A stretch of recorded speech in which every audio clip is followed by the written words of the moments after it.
हर तरह की news update के लिए जर्नलिज्म टुडे चैनल को सब्सक्राइब करें और बेल आइकन को दबाना ना भूलें। छोड़ से उन्होंने हमेशा ये बात रखी है, बट लगता है कि उनका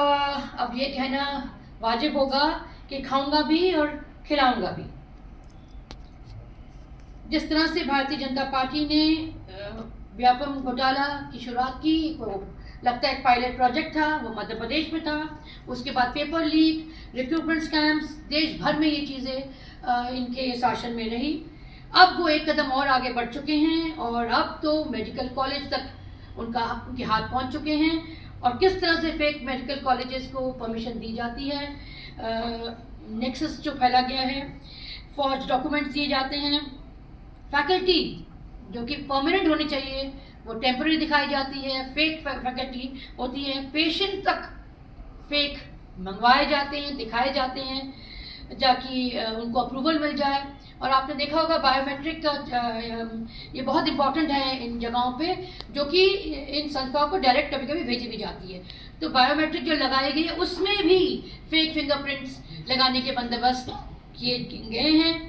बायोमेट्रिक को टैम्पर कर दिया गया है। और ये सब जब होता है तो इंस्पेक्टर्स की मिली भगत होती है। जो इंस्पेक्टर्स आते हैं उनसे मिलके जो अपनी रिपोर्ट, कंप्लायंस रिपोर्ट देते हैं, कायदा ये कहता है कि जो रिपोर्ट होती है वो सीक्रेट होती है और वो सीक्रेट रिपोर्ट को उनको अपनी संस्था में जमा करना पड़ता है। उसके बाद अथॉरिटी परमिशन दे ना दे या कॉलेज को इन्फॉर्म किया जाता है कि आपकी ये कमी है, आप ये पूरी करिए। लेकिन यहाँ ये पाया गया कि रिपोर्ट जमा होने से पहले ही कॉलेजेस को पता लग जाता है कि उनकी क्या कमी है और वो फिर वो पूरी तो नहीं करते, लेकिन फेक तरीके से उसको पूरा किया जाता है क्योंकि उनको पता है इंस्पेक्शन होएगी, उनको टाइम भी पता लग जाता है और उसके हिसाब से वो फेक डॉक्टर्स को लाते हैं, पेशेंट्स को लाते हैं,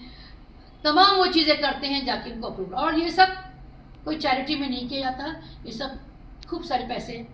दिए जाते हैं ब्राइब के तौर पे। 3 से 5 करोड़ तक की सूचना है कि उनको दिए जाते हैं इस काम करने के लिए और फेक परमिशन पाने के लिए। बहुत से कॉलेजेस हैं जिसका नाम हमने लिया है और यहाँ पर पर्टिकुलरली बोलना ज़रूरी है कि डॉक्टर मीना, जो कि एक करियर में जब वो डॉक्टर थे रूरल प्राइमरी हेल्थ सेंटर में गुजरात में, उनको नरेंद्र मोदी जी ने अपने सीएम के तहत एक पोजीशन दी गई। उसके बाद उनको आयुष्मान भारत चलाने के लिए 2018 में प्रधानमंत्री जी ने उनको दिल्ली बुलाया गया और उसके बाद उनको अपॉइंटमेंट दी गई नेशनल मेडिकल कमीशन में, जिसके तहत जो कि वो मास्टरमाइंड रहे हैं ह्यूज स्कैम्स करने के लिए। और एफआईआर में ये भी पाया गया कि डॉक्टर मीना ने एक हनुमान मंदिर बना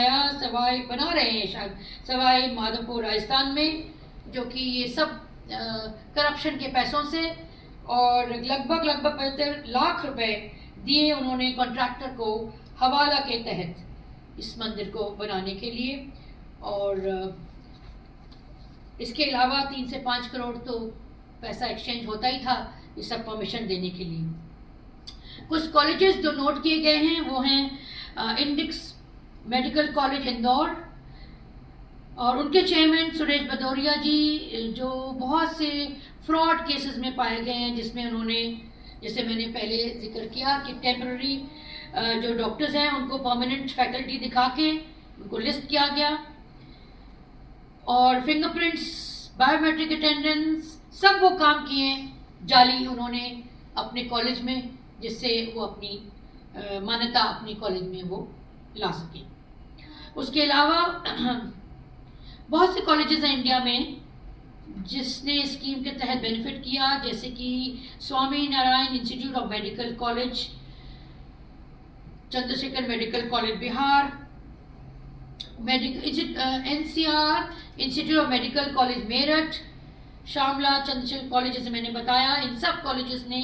इसके तहत फेक डॉक्यूमेंट्स और इंस्पेक्टर्स की मिली भगत के तहत अपने कॉलेजेस को रिकॉग्नाइज कराया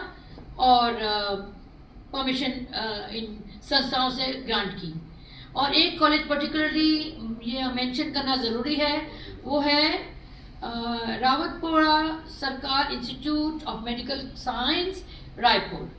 ये भी एक तथाकथित महाराज रन करते हैं, रवि शंकर महाराज, और इनको कहा जाता है बाबा, जो कि भारतीय जनता पार्टी के लोगों से बहुत क्लोज हैं। और इनके ऊपर एलिगेशन है कि इन्होंने गवर्नमेंट से नाजायज फायदा उठाया, उनको गवर्नमेंट स्कीम से बहुत से फायदे उठाए उन्होंने, road access projects, electricity subsidies, तमाम वो चीज़ें की इलीगल तहत, और अपने बाबा होने के नाते भारतीय जनता पार्टी से इन सब चीज़ों से इलीगल तरीके से फ़ायदा उठाया।